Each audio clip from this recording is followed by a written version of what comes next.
Buenas, bienvenidos una vez más a Numistiver, bienvenidos otra vez aquí a vuestra casa, a vuestro canal de confianza, en el canal donde todos como comunidad aprendemos. Y hoy vamos a hablar un poco siguiendo este proceso de aprendizaje de Tancredo Hamptonville y lo que podríamos denominarle como príncipe de la Galilea, que es uno de los títulos que adquiere a lo largo de su vida, al igual que también fue regente del Principado de Antioquía. Ante todo, tenemos que entender el contexto. El contexto de la vida de Tancredo se caracteriza principalmente por ser un contexto en torno a las cruzadas y en torno principalmente a lo que nosotros podemos denominar ese proceso en donde los cristianos católicos ponen mirada en Oriente con distintos objetivos, sea el objetivo primordial, que es el objetivo religioso, el de poder permitir a los peregrinos tener la posibilidad de tener una peregrinación segura hacia Tierra Santa y además de poder tener un control religioso de lo que son los lugares donde transcurrió la vida de Jesucristo. Además de un objetivo político. Dicho objetivo político se caracteriza principalmente de controlar un territorio que puede ser un territorio bastante importante. Primeramente es por su cercanía al Imperio Bizantino, pudiendo expandir esa influencia política y religiosa en torno a lo que se iría formando las zonas limítrofes y también pues tener bastantes puertos muy importantes para el control marítimo. Pero si nos tenemos que centrar en un objetivo primordial, es el objetivo religioso, que es el que lleva a los cristianos occidentales, principalmente de origen bárbaro. Bueno, tenemos que entender y debemos recordar lo que es la caída del Imperio Romano Occidental y cómo se forman distintos reinos cristianos principalmente, pues para esta época ya se habían montado lo que es el cristianismo a través de influencias, misiones apostólicas, lo que fuese. Y vamos a poder ver cómo se pone esa evolución hasta llegar a lo que sería el siglo XI, siglo XI tirando ya siglo XII, con lo que sería ya hacia el 1076 y entre el 1076 y el 1112, que es lo que transcurriría la vida de Tancredo, y vamos a poder ver esa evolución que tenemos hasta el punto de ver cómo se ha formado todavía una identidad más independiente, pero todos como cristianos católicos. Bueno, habiendo entendido esto, tenemos que entender un poco quién fue Tancredo Hamptonville. Tancredo Hamptonville, que a partir de ahora lo vamos a llamar Tancredo o Tancredo Regente del Principado de Antioquía. Bueno, pero para que yo no domino el francés, entonces quizás estoy diciendo mal el apellido. Bueno, el francés, perdón. El, podríamos decir el normando quizás, es que como principalmente es una zona de Normandía, quizás tiene un poquito de origen francófono, pero bueno, volviendo al tema histórico, voy a empezar a llamarlo Tancredo, ¿vale? Para facilitar todo lo que es este proceso de explicación. Bueno, ante todo tenemos que entender que Tancredo de Galilea, también se podría decir, nace entre el 1072 y el 1076 y fallecería en el 1112. Posteriormente vamos a ver por qué este hombre fallece. Bueno, habiendo entendido esto, tenemos que entender que Tancredo nace en la dinastía Altavilla, que sería una dinastía que para ese momento estaba asentada en Sicilia, es decir, pertenecía a la dinastía normanda que controla la zona de Sicilia. La zona de Sicilia, el sur de Italia, y vamos a poder ver que era una dinastía bastante importante que generaría bastante influencia. Habiendo entendido esto, volvemos un poco otra vez a Tancredo. Tancredo de manera personal y dejando ya lo que es su dinastía y la posición donde estarían para esa época, dejándola de lado, vamos a poder ver cómo Tancredo fue uno de los líderes de los que serían los líderes de la Primera Cruzada.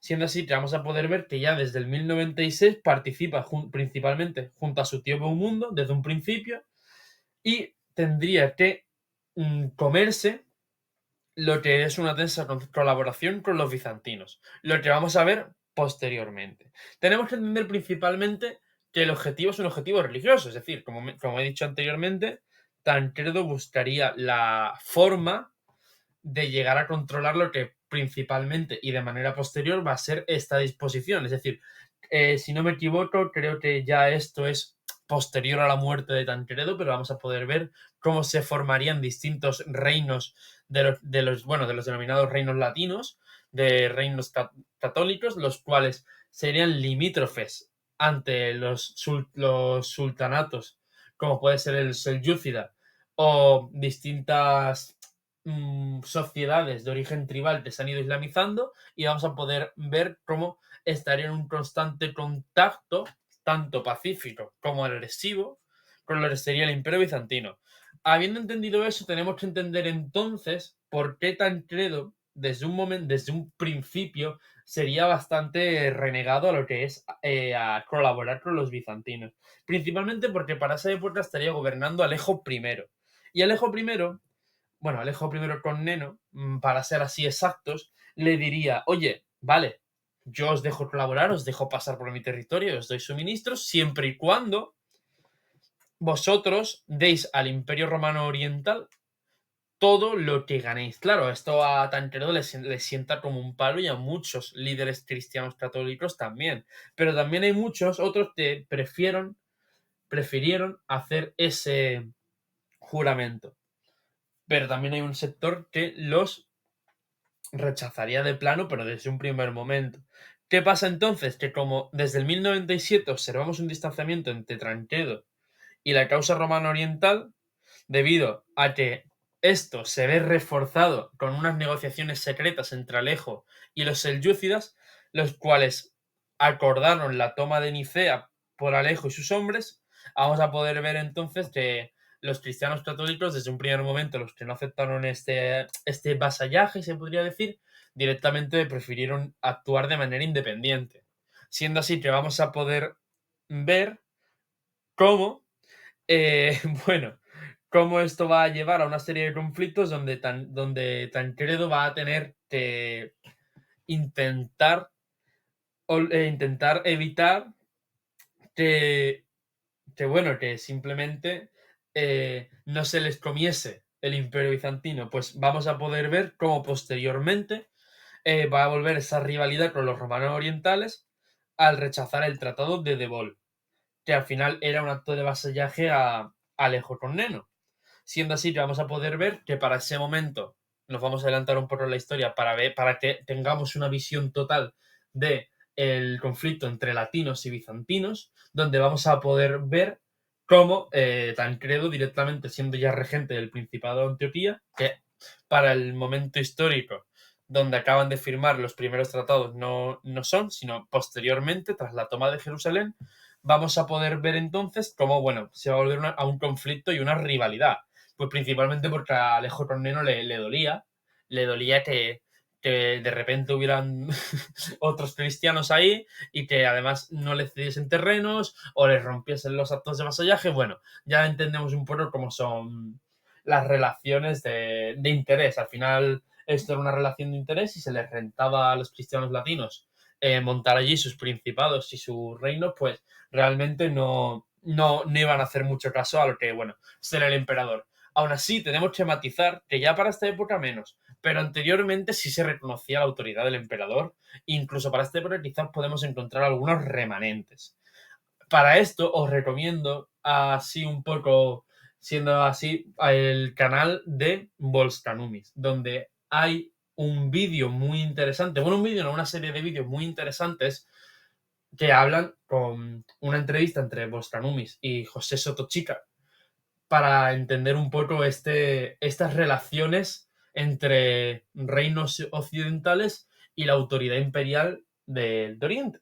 Aún así, también os recomiendo la entrevista que tenemos aquí en Numistiver, muy interesante, donde, tratamos en parte todo ese tema de los bizantinos, entre muchos temas bastante interesantes, como puede ser la situación política. Pero bueno, ya habiendo dejado este breve anuncio, volvemos un poco hacia atrás. Ya habiendo entendido todo lo que pasa, tenemos que entender entre el primer acto de vasallaje y el Tratado de Debol, vamos a poder ver cómo Tancredo, poco después del 1097, junto a una serie de otros cristianos, toman Jerusalén. masacrándola y saqueándola. Tras eso, observamos cómo los que nosotros podemos denominar los latinos formarían el reino de Jerusalén y Tancredo recibiría el principado de Galilea. Ante todo, tenemos que entender que la toma de Jerusalén, hay cierto debate académico, hay gente que dice que fue una masacre absoluta y hay gente que dice que fue simplemente un... ¿Cómo lo explico? Simplemente se capturó a las esto. Lo que está claro es que se toma el reino de Jerusalén. Y se forma el reino, lo que sería, bueno, y se forma lo que sería entonces el reino de Jerusalén. Lo que tomaría bastante protagonismo en el devenir del tiempo y las cruzadas. Bueno, tras eso, vamos a poder ver que Tancredo, en un principio, rechaza la regencia de Antioquía y se dedica a expandir los territorios en zonas de influencia bizantina. Debemos entender, como ya mencioné anteriormente, que Tancredo no era muy amigo de los bizantinos, entonces no le importaba demasiado el tema de meterse en eso. ¿Qué pasa? Que entre que él se mete en zonas de influencia, cuando hablamos de zonas de influencia no hablamos en zonas pertenecientes al Imperio Bizantino, sino zonas limítrofes que al Imperio Bizantino le interesa tener. Siendo así que entonces vamos a poder ver cómo eso, junto a que luego va a rechazar el esto de Gaulle y todo, va a acabar en una rivalidad absoluta. Pero bueno, al final se acaban arreglando un poco las cosas.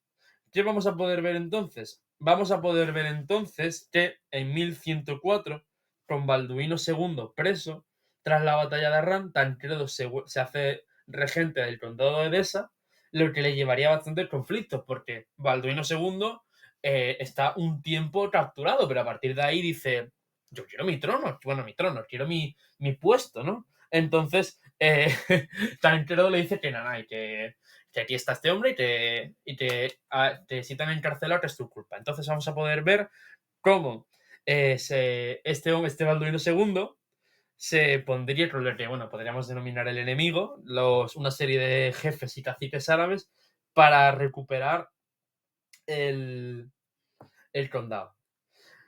Bueno, habiendo entendido esto, tenemos que entender que Tancredo eh, vuelve a la regencia del Principado de Antioquía, que primeramente la rechaza, y ahora vamos a ver cómo si vuelve a ella y la acepta, y vamos a poder ver cómo gobernaría en nombre de Bohemundo II, quien sería su primo hasta su fallecimiento en 1112, de lo que sería de fiebre tifoidea.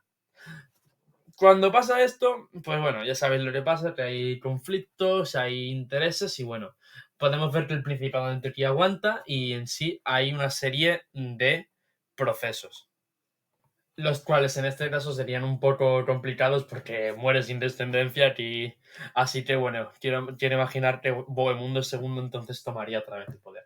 Pues tenemos que entender que al final en el Principado de Antioquía lo que hace Tancredo es ser regente, pero así no lo puedo asegurar. Bueno, inmiscuéndonos ya en lo que es la numismática, vamos a ver una serie de monedas muy, muy, muy interesantes, las cuales alerta de spoiler, son muy parecidas al Imperio Bizantino. Y ahora, bueno, yo voy a explicaros por qué tiene ese sentido y por qué vamos a poder ver que esta serie de monedas pues parecen folies bizantinos, los cuales, bueno, vamos a comparar más adelante. Pero bueno, antes de meternos en el por qué son tan parecidos a los folies bizantinos y por qué tal, voy a presentaros una serie de monedas, los cuales se pueden denominar folies y que todas tienen un parecido, ¿vale? Vamos a ver, por ejemplo, tres tipos con el reverso con la cruz y un tipo con el reverso en una serie, como una inscripción en griego, ¿vale? Ante todo, vamos a hablar hoy principalmente de el primero, que es la moneda que posteriormente vamos a presentar. Vamos a poder ver que en un principio todas las monedas como común tienen a San Pedro. Es decir, el anverso genérico de las monedas del Principado de Antioquía durante la regencia de Tancredo van a ser el anverso de San Pedro, que va a llevar su bastón con su crucifijo, que bueno, le parece un poco un bastón, no voy a mentir, y lo que es la aureola. También vamos a poder ver que dependiendo, hay algunos que parece que llevan un turbante o tal, pero bueno, son rasgos estilísticos que están un poco sujetos al contexto del momento. Por ejemplo, el TSB abajo del todo se llega en algunos sitios a clasificar como San Pedro con turbante, lo cual me parece bastante gracioso. Retornando otra vez con esta pieza, vamos a poder ver que en este caso tenemos que el reverso usa el griego en vez del latín, es decir, en la zona occidental lo típico era que se usase el latín, pues era la lengua común que se había mantenido tras la caída del Imperio Occidental. En el caso de la zona donde estábamos, era una zona de influencia bizantina, así que se usa el griego principalmente pues, por intereses económicos y políticos. Siendo así que en este caso tenemos una inscripción la cual no voy a leer, me gustaría leerla, en algún futuro la leeré porque no sé griego, pero bueno, todo es aprender. Pero bueno, en resumidas cuentas sería Señor, ayuda a tu siervo Tancredo. Siendo así que vamos a ver una inscripción que tiene una cruz arriba y una cruz abajo. Bueno, habiendo entendido un poco lo que es la numismática que se encuentra durante el Principado de Antioquía y la regencia de Tancredo, vamos a poder ver que tenemos principalmente dos sentidos, ¿vale? Primero, un sentido puramente comercial, es decir, aunque estemos en guerra, es lógico que se van a seguir encontrando lo que son caravanas de comercio, tal. Entonces, ¿qué te renta más? Traer moneda extranjera, que luego con la evolución de las cruzadas sí se van a ver una serie de monedas que podemos denominar, bueno, de carácter extranjero, no, simplemente de carácter occidental. O traer moneda y formar una moneda que el público, entendiendo el público como las zonas limítrofes, entienden y le dan un valor porque es el que están acostumbrados, entre comillas, pues esto es igual que cuando los romanos conquistan Grecia y Asia Menor y hacen la provincia de Asia o la provincia de Grecia y simplemente ellos cogen y siguen con el estándar griego de manera que así generan una moneda confiable en la zona bajo una autoridad que podemos denominar extranjera. Bueno, habiendo entendido un poco primeramente esos intereses políticos, ese interés de, oye, somos cristianos, hemos venido aquí a tal y una forma de asemejarse a lo que existía, y por otra parte, ese interés económico y utilitario que encontraríamos. Bueno, en este caso, aunque quizás no tiene tanto que ver, principalmente porque la tipología bizantina utiliza Jesucristo y en el caso latino utiliza San Pedro, me ha parecido gracioso ver que tiene distinto significado, pero bastante parecido. Así que vamos a poder ver en este caso, por ejemplo, el folis latino, que bueno, nos vamos a hartar de ver porque es el que tengo yo, con la comparación de ese folis anónimo y otra vez el folis utilizando a San Pedro con otro folis anónimo de otro tipo, lo cual me ha parecido bastante gracioso de comparar, la verdad. Tampoco os voy a hablar mucho de ahora mismo de la pieza porque la habéis visto para aburriros, la he explicado, pero bueno, también me gusta que cuando hago los vídeos pongamos aquí las piezas y os enseñe así un poco cómo se ve. En este caso, bueno, debido a la calidad de la pieza, la verdad estoy bastante contento. He cogido la misma del vídeo, bueno, es que la misma del vídeo es la misma que tengo, ¿no? Pero bueno. Cosas que no he comentado, por ejemplo, si son que la acuñación es del 1104 al 1112, es decir, a partir de ese momento pues no se encuentra acuñación. También es bastante importante que tiene un peso de 3,69, es decir, tiene un peso un poquito inferior. Normalmente suelen rondar los 3,80. Bueno, ya sabéis cómo son este tipo de monedas acuñadas a martillo, que son un poco de su padre y su madre con los pesos, bueno, dentro de un estándar, ¿no? Dentro de que oscilan entre un peso indicado, ¿no? Tiene un diámetro de un 21 milímetros con 9 por 23, es decir, 21 de alto, imagino, sí, 21 de alto con 9 y 23 de ancho. Además de que tiene un grosor de 1,4 milímetros. La verdad que la pieza está muy bien, es una pieza de cobre y está en un estado de conservación. Está bastante... Se nota a la perfección que está limpiadísima, pero quitando que está limpiada es una moneda preciosa. Bueno, ya yéndonos, no se puede siempre estar aquí en Barrena, pero bueno, por mí haría vídeos de 4 horas contando mi vida, Numistiver y todo lo que fuese. Así que nada, chicos, Me ha encantado teneros aquí. Me ha encantado siempre estés aquí. Así que nada, disfrutad de la numismática. Utilizar facturas, chicos, que están las cosas muy mal. Suscribiros, darle a like, seguir a Numistiver. Y nada, chicos. Un día más a disfrutar de lo que somos. Numismáticos y coleccionistas. Y amantes de la historia.